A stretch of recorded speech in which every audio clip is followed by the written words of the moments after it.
રાહતની સાથે ભૂખ્યાને અન્ન જળ દેવામાં અગ્રેસર રહેતા ગુજરાતના સેવાભાવી લોકો હંમેશા કુદરતી આપત્તિ સમયે આગળ રહીને કામ કરે છે।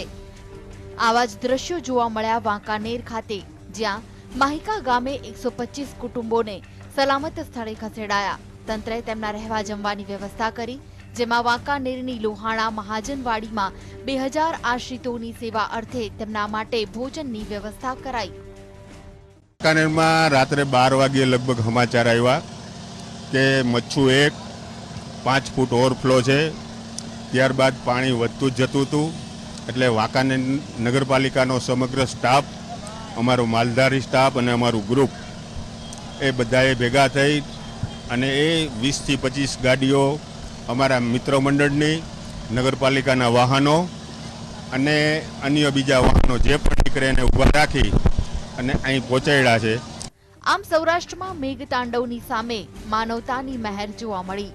ફસાયેલા લોકોને બચાવાયા તો ભૂખ્યા લોકો માટે ભોજનની વ્યવસ્થા કરાઈ। કુદરતના કહેર સામે માનવતાની મહેર પ્રસરી। Bureau report, GST।